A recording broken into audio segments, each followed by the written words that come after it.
நன்மையா எஜுகேஷன் சார்பாக அனைவருக்கும் வணக்கம்.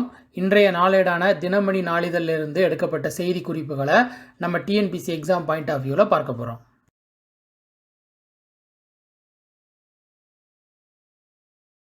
முதலாவதாக மாநில செய்திகளில் பார்த்தீங்கன்னா டில்லியில் தமிழ் அகாடமி அமைத்திருப்பதாக தில்லி அரசு அறிவிச்சிருக்குது. அது என்றைக்கு அப்படின்னு பார்த்தீங்கன்னா 3/1/2021 அன்று. இது எதற்காக அப்படின்னு பார்த்தீங்கன்னா தமிழ் மொழியோட கலாச்சாரத்தை மேம்படுத்துவதற்காக தான் டில்லியில் தமிழ் அகாடமி ஆரம்பிக்கப்பட்டிருப்பதாக அறிவிச்சிருக்காங்க. இதனுடைய தலைவராக யாரை நியமிச்சிருக்காங்க அப்படின்னு பார்த்தீங்கன்னா மணிஷ் சிசோடியா அப்படிங்கிறவங்க இவங்க யார் அப்படின்னு பார்த்தீங்கன்னா டெல்லியோட துணை முதல்வராக இருக்கக்கூடியவங்க. மேலும் பார்த்தீங்கன்னா இந்த தமிழ் அகாடமியோட துணை தலைவராக யாரை நியமிச்சிருக்காங்க அப்படின்னு பார்த்தீங்கன்னா என் ராஜா அப்படிங்கிறவங்களை நியமிச்சிருக்காங்க. இதில் மணிஷ் சிசோடியா அப்படிங்கிறவங்க என்ன சொல்லியிருக்காங்க அப்படின்னு பார்த்தீங்கன்னா எனது தலைமையின் கீழ் இயங்கக்கூடிய தில்லி கலை கலாச்சாரம் மொழித்துறையில் தமிழ் மொழி அதனுடைய கலாச்சாரத்தை மேம்படுத்துவதற்காக தான் இந்த தமிழ் அகாடமி அமைக்கப்பட்டிருப்பதாக அவங்க சொல்லியிருக்காங்க.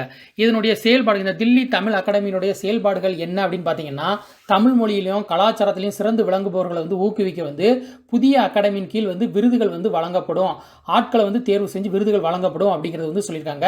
மேலும் பார்த்தீங்கன்னா தமிழ் மொழி சார்ந்த படிப்புகள் அறிமுகப்படுத்தப்படும், தமிழக மக்களின் கலாச்சார திருவிழாக்களை கொண்டாடுவதற்கு தில்லியில் ஏற்பாடு செய்யப்படும் அப்படிங்கிறது இவங்க தெரிவிச்சிருக்காங்க. பார்த்தீங்கன்னா ராணி வேலு நாச்சியார் அவர்களுடைய 291வது பிறந்த தினம் நேற்று கொண்டாடப்பட்டிருக்குது. அது குறித்தா பார்க்க போகிறோம். என்ன அப்படின்னு பார்த்தீங்கன்னா நாட்டு விடுதலைக்காக ஆங்கிலேயர்களிடம் போராடி தன்னுடைய எல்லையை போராடி வெற்றி பெற்ற வீரமங்கை ராணி வேலு நாச்சியாரனுடைய பிறந்த தினம் தான் ஜனவரி 3ஆம் தேதி நேற்று அரசு விழாவாக அதாவது தமிழக அரசு விழாவாக கொண்டாடி வருகிறது. அவருடைய மணி மண்டபம் எங்கே அமைஞ்சிருக்கு அப்படின்னு பார்த்தீங்கன்னா சிவகங்கை அருகே சூரக்குளம் அப்படிங்கிற இடத்துல அவருடைய மணி மண்டபம் அமைஞ்சிருக்குது. தேசிய செய்திகளில் பார்த்தீங்கன்னா மத்திய பிரதேசத்தோட உயர் நீதிமன்ற தலைமை நீதிபதி அவர்கள் பதவியேற்றிருக்காங்க. அது குறித்து தான் பார்க்க போகிறோம். இவங்க பார்த்தீங்கன்னா ஒடிசா உயர் நீதிமன்றத்தில் ஏற்கனவே தலைமை நீதிபதியாக பணிபுரிஞ்சு வந்தவங்க தான் முகமது ரஃபீக். அவங்க பார்த்தீங்கன்னா கடந்த டிசம்பர் மாதம் 31ஆம் தேதி பார்த்தீங்கன்னா பணியிட மாறுதல் செய்யப்பட்டிருக்காங்க. இந்த நிலையில் பார்த்தீங்கன்னா மத்திய பிரதேசோட உயர் நீதிமன்றத்தின் 26வது தலைமை நீதிபதியாக மாநில ஆளுநர் ஆனந்தி பென் பட்டேல் அவர்கள் இவங்களுக்கு பதவி பிரமாணம் செஞ்சு வச்சுருக்காங்க. இந்த நீதிபதி குறித்து பார்க்கணும் அப்படின்னு பார்த்தீங்கன்னா 2006ஆம் ஆண்டு மே மாதம் 15ஆம் தேதி தான் பார்த்தீங்கன்னா ராஜஸ்தான் உயர்நீதிமன்ற நீதிபதியாக நியமிக்கப்பட்டார் அப்படிங்கிறது குறிப்பிடத்தக்கது. பார்த்தீங்கன்னா கொச்சி டு மங்களூரு அந்த இடையே பார்த்தீங்கன்னா இயற்கை எரிவாயு குழாய் திட்டத்தை நாளை நாட்டுக்கு அர்ப்பணிக்க இருக்காங்க நம்முடைய பிரதமர் நரேந்திர மோடி அவர்கள். அது குறித்தா பார்க்க போகிறோம். என்ன அப்படின்னு பார்த்தீங்கன்னா ஒரே நாடு ஒரே எரிவாயு கட்டமைப்பு திட்டத்தின் முக்கிய மைல்கல்லாக இந்த கொச்சி டு மங்களூரு இயற்கை எரிவாயு குழாய் திட்டம் கருதப்படுகிறது அப்படிங்கிறது சொல்லியிருக்காங்க. இது எவ்வளோ தூரத்துக்கு இந்த குழாயை பதிக்கியிருக்காங்க அப்படின்னு பார்த்தீங்கன்னா 450 கிலோமீட்டர் தூரத்துக்கு குழாய் பதிக்கியிருக்காங்க. இந்த திட்டத்தை யார் செயல்படுத்துறாங்க அப்படின்னு பார்த்தீங்கன்னா கெயில் இந்தியா நிறுவனம் தான் இந்த திட்டத்தை செயல்படுத்துறாங்க. இதனால என்ன லாபம் அப்படின்னு பார்த்தீங்கன்னா ஒரு நாளைக்கு 12 மில்லியன் மெட்ரிக் கியூபிக் மீட்டர் இயற்கை எரிவாயுவை கொச்சி டு மங்களூர் வரைக்கும் கொண்டு செல்ல முடியும் அப்படிங்கிறது சொல்லியிருக்காங்க. கொச்சியிலிருந்து இது எந்த வழியாக போகுது அப்படின்னு பார்த்தீங்கன்னா கொச்சியிலிருந்து எர்ணாகுளம், திருச்சூர், பாலக்கோடு, மலப்புரம், கோழிக்கோடு, கண்ணனூர், காசர்கோடு ஆகிய மாவட்டங்கள் வழியாக தான் இந்த எரிவாயு குழாய் செல்கிறது அப்படிங்கிறது சொல்லியிருக்காங்க. அடுத்ததாக பிரதான் மந்திரி ஆவாஸ் யோஜனா இந்த திட்டம் தான் குறித்து தான் பார்க்க போகிறோம். இது குறித்து ஏற்கனவே பார்த்தீங்கன்னா 22/12/2020 அன்று நம்ம வெளியே வந்த சேனலில் இதை பற்றி விரிவாக சொல்லியிருக்கோம். அது குறித்து மீண்டும் ஒரு முறை பார்க்க இருக்கோம். என்ன அப்படின்னு பார்த்தீங்கன்னா இந்த திட்டம் முதலாக இந்திரா ஆவாஸ் யோஜனா அப்படின்னு தான் இது அறியப்பட்டிருக்குது.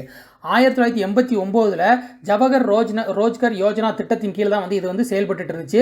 பின்னர் பார்த்தீங்கன்னா 1996ஆம் ஆண்டு முதல் இது தனித்து செயல்பட தொடங்கியிருக்குது. இதுக்கு பார்த்தீங்கன்னா 2015ஆம் ஆண்டு பிரதான் மந்திரி ஆவாஸ் யோஜனா அப்படிங்கிறது தொடங்கியிருக்காங்க. இதனுடைய பேர் மாற்றம் தேதி எப்போ நடந்திருக்கு அப்படின்னு பார்த்தீங்கன்னா 1/4/2016 அன்று நடந்திருக்குது. இதனுடைய நோக்கம் என்ன அப்படின்னு பார்த்தீங்கன்னா பலவீனமானவர்களுக்கும் மலிவு விலையில் வீடுகளை கொண்டு செல்லணும் அப்படிங்கிறத நோக்கமாக கொண்டு தான் இந்த திட்டம் உருவாக்கப்பட்டிருக்குது அப்படிங்கிறது சொல்லியிருக்காங்க. நாடு சுதந்திரம் அடைந்து 75வது சுதந்திர தினத்தை கொண்டாடும் போது பார்த்தீங்கன்னா அதாவது 2022ஆம் ஆண்டுக்குள் பார்த்தீங்கன்னா 2.95 கோடி வீடுகள் வந்து இந்த பலவீனமானவர்களுக்கு ஒப்படைக்க வேண்டும் அப்படிங்கிறத நோக்கமாக கொண்டு தான் இந்த மத்திய அரசு வந்து செயல்படுவதாக வந்து சொல்லியிருக்காங்க.